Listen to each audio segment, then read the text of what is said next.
Welcome to the yet another session on the subject computer networks. The topic of today's discussion is hierarchical routing. तो हम अपने previous जो sessions हैं, we were discussing the adaptive routing algorithms.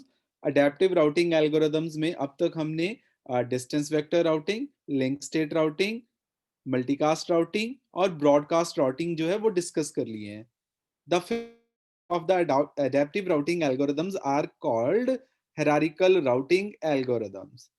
So let's start the discussion with the introduction to the hierarchical routing.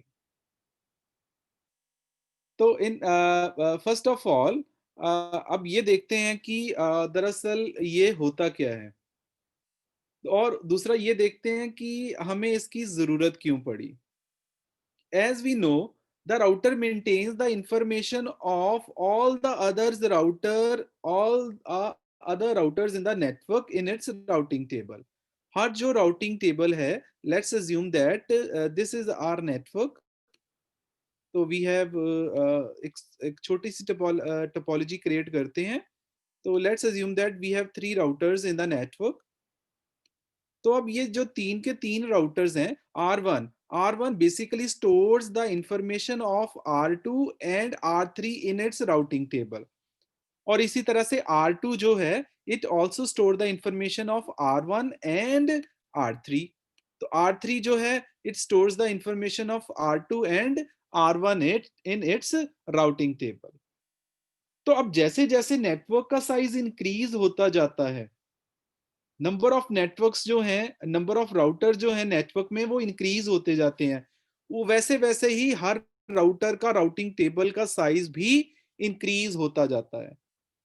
तो अब जितना ये routing table का साइज बड़ा होगा हर राउटर के, तो उससे कुछ प्रॉब्लम्स आनी स्टार्ट हो जाएंगी. कौन सी प्रॉब्लम्स आनी स्टार्ट हो जाएंगी? पहली प्रॉब्लम होएगी, as the size of the routing table will increase, it require lot of free disk space on the router.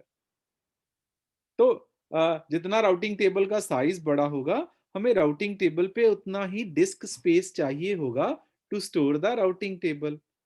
तो our storage requirements will be increased with the increase in routing table. The second is, जितना आपका routing table बड़ा होगा, CPU को उतना ही ज्यादा time लगेगा to scan the routing table. तो सीपीयू को जितना ज्यादा टाइम लगेगा, जितना सीपीयू टाइम कंज्यूम करेगा, उतनी ही प्रोसेसिंग स्पीड स्लो होती जाएगी. और जैसे जैसे राउटर की प्रोसेसिंग स्पीड स्लो होगी, आपका नेटवर्क की परफॉर्मेंस डिग्रेड होती जाएगी. Number third is the wastage of the bandwidth. क्योंकि अब हमें यह पता है कि हर राउटर है जो अपने नेबर के साथ कुछ ना कुछ राउटिंग इंफॉर्मेशन शेयर करता है, उसके पास कौन सी इंफॉर्मेशन है. जैसे R2 शेयर करेगा R1 के साथ अपनी राउटिंग इंफॉर्मेशन और R3 के साथ. तो इट मींस जितना उसके राउटिंग टेबल का साइज बड़ा होगा राउटर के, उतना ही ज्यादा हमारी बैंडविड्थ कंज्यूम होगी to transmit that information from one router to the other router. तो अब जैसे जैसे आपके नेटवर्क का साइज इंक्रीज होगा, उससे हर राउटर का राउटिंग टेबल इंक्रीज होगा. राउटिंग टेबल का साइज इंक्रीज होने से डिस्क स्पेस रिक्वायरमेंट बढ़ेगी, सीपीयू प्रोसेसिंग टाइम ज्यादा होएगा और बैंडविड्थ ज्यादा कंज्यूम होएगी. इन तीनों चीजों का अल्टीमेटली इफेक्ट होगा क्या? आपके नेटवर्क की परफॉर्मेंस डिग्रेड हो जाएगी, आपका नेटवर्क बहुत ही स्लो हो जाएगा. तो पॉइंट ये है कि how to overcome these shortcomings. अब इन इस जो राउटिंग टेबल के साइज की शॉर्टकमिंग है, इसको हम कैसे इससे बच सकते हैं. So the solution lies in the hierarchical routing. तो अब हायरार्किकल राउटिंग चीज क्या है? So in hierarchical routing what we tend to do, we tends to divide the larger network into smaller parts called regions. तो अब क्या था हमारे पास, यहां सपोज कीजिए 9 राउटर्स थे. मैं मार्क कर देता हूं, 1A, 1B, 1C. तो इसी तरह से बी के साथ कनेक्टेड है टू ए के साथ है टू बी के साथ टू ए के साथ है टू सी, और इसी तरह से हमारे पास है टू डी, लाइक दिस।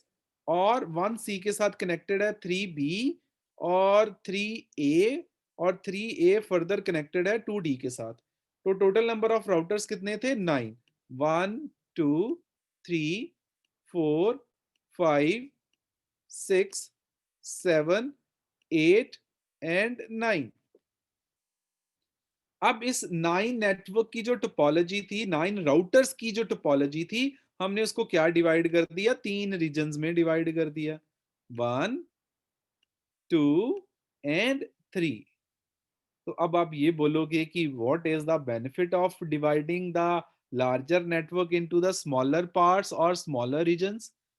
तो वो बेनिफिट की अब बात करते हैं कि हायरार्किकल राउटिंग से बेनिफिट क्या होगा। लेकिन उससे पहले जो ये डिवीजन का कॉन्सेप्ट है उसको एक बार ध्यान से देख लेते हैं।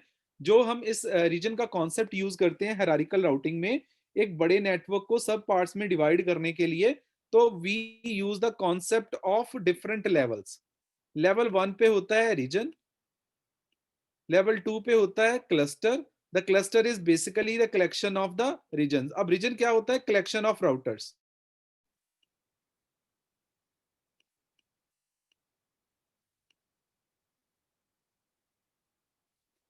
तो इसी तरह से collection of region is called clusters, collection of clusters is called zones, and the collection of zones is called groups.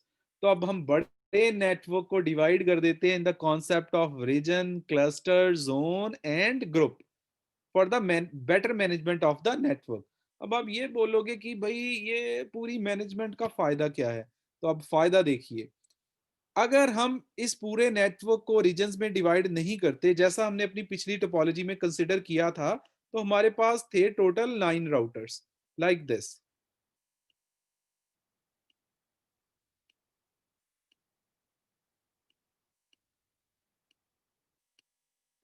तो अगर हम इनको रीजन्स में डिवाइड नहीं करते, क्या होगा? हर राउटर को दूसरे राउटर की इंफॉर्मेशन स्टोर करनी पड़ेगी। तो it means her routing table, router है जो, उसके राउटिंग टेबल में टोटल कितनी एंट्रीज होंगी? 1 2 3 4 5 6, जितने नंबर ऑफ राउटर्स हैं। तो हर राउटर के राउटिंग टेबल में टोटल नंबर ऑफ एंट्रीज कितनी होंगी? 9। अब जैसे यहाँ पे है 1 ए लाइन कौन सी है? क्योंकि 1 ए डिस्टेंस है 0, तो हॉप काउंट है 0। 1 ए टू 1 बी लाइन है 1 B, total number of hops हैं 1। 1 A to 1 C directly connected है, नंबर ऑफ हॉप्स हैं 1। और 1 ए से 2 ए 1 बी के थ्रू कनेक्टेड हैं, तो टोटल नंबर ऑफ हॉप्स हैं 2। 1 ए से 2 बी 1 बी के थ्रू कनेक्टेड है, नंबर ऑफ हॉप्स हैं 3। और 1 ए से 2 सी 1 बी के थ्रू कनेक्टेड है, नंबर ऑफ हॉप्स हैं 3। और 1 ए से 2 डी कनेक्टिंग लाइन है 1 बी और नंबर ऑफ हॉप्स हैं 4। इसी तरह से 1 ए से 3 ए कनेक्टिंग लाइन है 1 सी और नंबर ऑफ हॉप्स कितने हैं? 1 ए टू 3 ए 3। और इसी तरह से 1 ए टू 3, यहाँ पे डी नहीं 3 बी होगा, so 3 B. 1 A to 3 B output line कौन सी है? 1 सी और टोटल नंबर ऑफ हॉप्स क्या है? 2। तो हर राउटर को 9 जो है उसके अंदर एंट्रीज होंगी। अब जैसे फॉर एग्जांपल इसको वेरीफाई कर लेते हैं, 1 A to 2 D, 1 A to 2 D. तो 1 A to 2 D, this is the source and this is the destination. अब देखिए 1 ए टू सबसे पहले 1 बी के पास जाएगा, 1 बी जाएगा 2 ए के पास, then 2 A will go to the 2 B और 2 B go to the 2 D. तो अब नंबर ऑफ हॉप्स देखो कितने आ गए? 1 2 3 एंड 4। सो मींस 1 ए से 2 डी 4 हॉप्स के डिस्टेंस पे है, और कनेक्टिंग लाइन कौन सी है? 1 बी। तो हर राउटर को अपने राउटिंग टेबल में 9 एंट्रीज रखनी पड़ेंगी। लेकिन अगर अब आप क्या करोगे? हमने क्या किया, पूरे नेटवर्क को रीजन्स में डिवाइड कर दिया। तो रीजन में डिवाइड करने का फायदा क्या होगा? तो अब फायदा ये होगा कि एक रीजन के अंदर जो राउटर्स होंगे वो सिर्फ अपने रीजन के अंदर राउटर्स की इंफॉर्मेशन को स्टोर करेंगे, वो दूसरे रीजन की इंफॉर्मेशन को स्टोर नहीं करेंगे, वो सिर्फ ये स्टोर करेंगे कि दूसरे रीजन पे जाने का रास्ता क्या है। जैसे for example, if 1A wants to go to the region B, then the output line is 1B, and if the 1A wants to go to the region 3, then the output line is 1C. तो it means अब जो 1A है वो अपने reason के दोनों routers की information रखेगा और बाकी दो इंफॉर्मेशन ये रखेगा कि रीजन 2 और रीजन 3 पे जाने का रास्ता क्या है। तो उससे फायदा क्या होगा, आपका राउटिंग टेबल जो है उसका साइज डिक्रीज हो जाएगा। अब देखिए 1A के राउटिंग टेबल का साइज कितना रह जाएगा। अब 1A के रीजन के अंदर जितने राउटर्स हैं उसने उनकी इंफॉर्मेशन स्टोर कर रखी है, 1A, 1B और 1C। और बाकी दो रीजन हैं उसको कोई फर्क नहीं पड़ता, रीजन 2 में 3 राउटर्स हैं, 4 हैं, 5 हैं, 6 हैं, वो इनकी इंफॉर्मेशन नहीं स्टोर करेगा। वो सिर्फ ये स्टोर करेगा कि रीजन 2 पे जाने के लिए रास्ता कौन सा है, और इसी तरह से रीजन 3 पे जाने के लिए कौन सा रास्ता है। तो इट मींस अब राउटर नंबर 1A के राउटिंग टेबल में टोटल कितनी एंट्रीज होंगी। So the total number of entries will be 1, 2, 3, 4 and 5। तो पहले कितनी एंट्रीज थी, 9, और अब कितनी एंट्रीज हैं, 5। So the routing table is decreased bye 4 entries. तो इस तरह से अब जब आप रीजन से ऊपर जाओगे, क्लस्टर्स पे जाओगे, ना ग्रुप में जाओगे, तो ये राउटिंग टेबल और भी छोटा होता जाएगा। तो हायरार्किकल राउटिंग जो है that basically helps to keep the routing table small. आप हायरार्किकल राउटिंग को यूज करके राउटर का जो राउटिंग टेबल है उसको छोटा कर सकते हो, और जितना राउटिंग टेबल छोटा होगा उतना ही सीपीयू कम टाइम लेगा, उतनी ही बैंडविड्थ आपकी कम वेस्ट होगी, उतनी ही आपकी मेमोरी रिक्वायरमेंट कम होगी। इन सारी चीजों के कम होने से आपके नेटवर्क की परफॉर्मेंस अच्छी बनी रहेगी। So this is hierarchical routing and it's benefit. तो आज हमने डिस्कस किया what is hierarchical routing, what are the concept of various levels like region, cluster, zones and groups. Then we discussed how hierarchical routing helps in decreasing the size of the routing table on the routing node. So that concludes the today's session. I hope आपको सारे concepts clear हुए. Thank you very much for joining. See you in the next session.